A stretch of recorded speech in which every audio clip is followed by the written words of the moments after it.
San Diego Unveiled is a talk show solely for women. It represents women from all over San Diego. They come to our show to express their love and passion for what they do. It's just a lot of inspiration, and our voices are often sheltered and shunned, but San Diego Unveiled puts volume behind us and lets us be heard and seen in ways that has never been done in San Diego. Good evening and welcome to San Diego Unveiled. Our guest this evening is a dancer from the crown of her head to the sole of her feet. Please welcome choreographer, entertainer, and makeup artist Marisa Serrano to the show.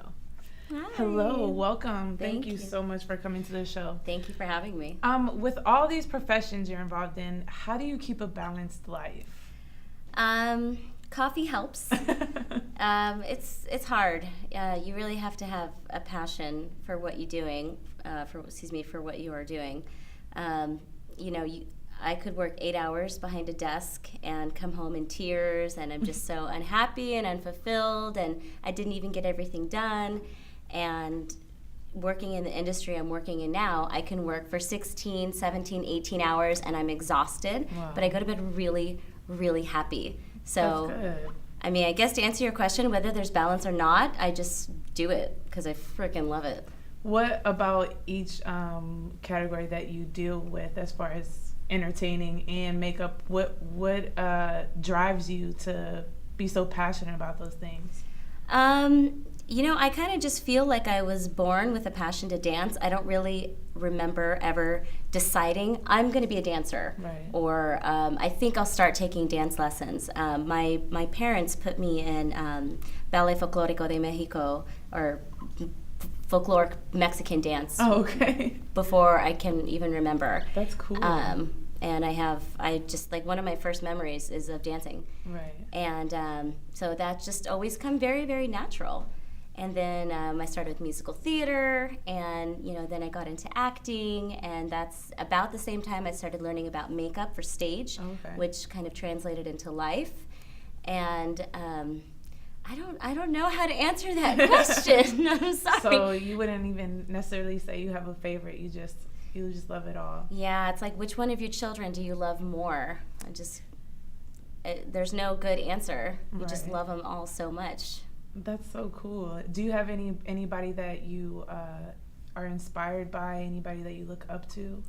Well, of course, Prince recently passed away. So I think the whole entertainment world is just kind of reflecting on his life, Right. and just the way he was. Music was his main entity, his main outlet. But the guy played 27 different instruments. He was involved on the production side, the creative side.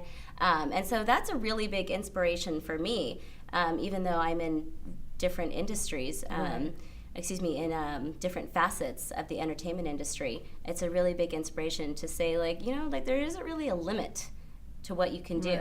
Right. So are you just inspired that he was able to do all those different things? Yeah. I mean, I don't know if you've ever studied an instrument, but it is not easy, Yeah, and it it's not takes at an all. awful lot of time. Some Right. people spend a lifetime trying to learn one instrument, and the guy played 27. So, I mean, your whole life is a pie, and you just get to devote the amount of time that you choose or have the time for to Right. each little thing. And so I have no idea how he did that. But it's definitely inspiring. Definitely. I I mean, it's inspiring with all the things that you do. I mean, Thank there's you. not a lot of people that can multitask and be able to concentrate on all these different types of jobs, maybe even at one time, perhaps. It's difficult, I will Right. say. That's awesome, though. It's a lot of fun to hang out with me because I want to talk about something new every Right. 90 seconds. So I'll never get bored talking to you. I mean, I hope not. Right now, you're mainly booking entertainment for private events, right? Yes, I book a So- lot of entertainment for private events. What kind of performers do you reach out to when booking an event? It really depends on what type of production we're going to do. So I started out working as a dancer for other entertainers. They would hire me. Okay. And then, as I continued to grow in confidence as a dancer and as a full-on entertainer, I just decided to start taking my own booking. So initially I was only booking dancers, and then I decided to start booking musicians as well. Okay. And then I decided, well, it doesn't always have to be about me. I could also book a musician by themselves, or a band, or a dancer by herself or himself. I could provide entertainment to a lot of people because I feel like I'm getting very, very networked in San Diego. Because I'm so ADD.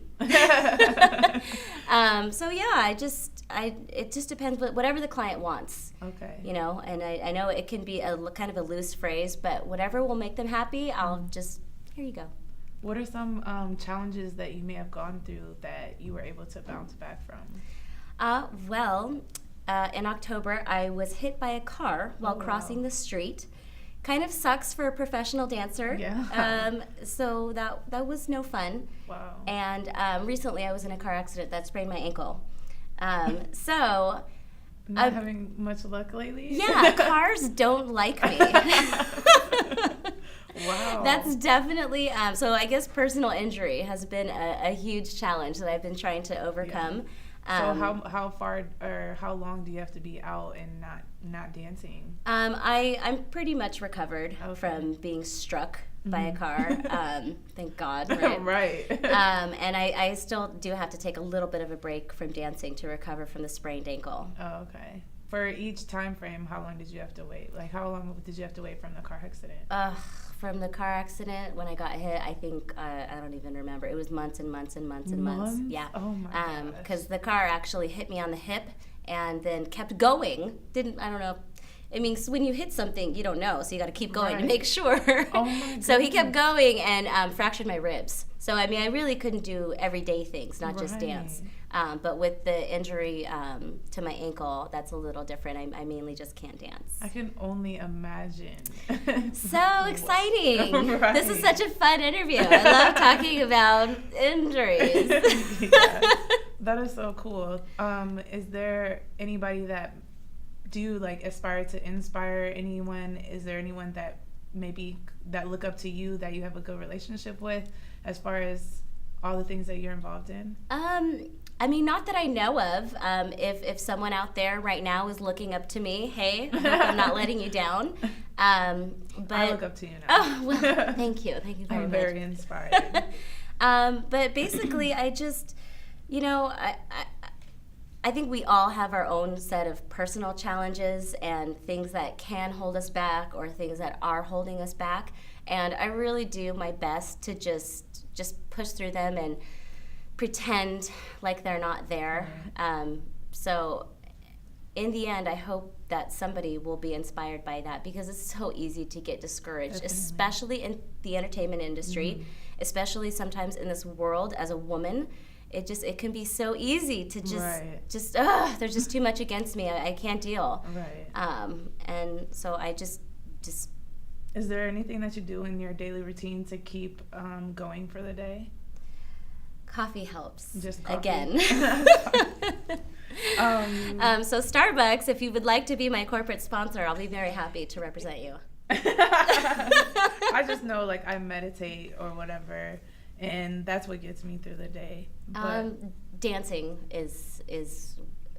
would be my form of like medication. Mm-hmm. That's awesome. Mm-hmm. Do you what type of dancing? So I do a lot. Again, touching on ADD since we're talking about it. I started with Ballet Folklórico de Mexico, and kind of evolved into musical theater movement. And then I started my classical training of dance, so ballet, tap, jazz, awesome. a little bit of hip hop. I'm a very girly girl, so hip hop's a little funny on me. But if you're going to be a dancer, you got to do everything these days. And then I guess it was about 13 or 14 years ago, I started getting into Afro-Cuban dance and Afro-Brazilian dance, and mostly started focusing on folkloric styles of dance. And some dances that you'll see with the Olympics coming up, since they're going to be in Brazil, you're going to see a form of dance called samba, which is, I mean, if you're just going to talk about it aesthetically, most people think of girls in beaded bikinis and feathers when they think of samba. Right.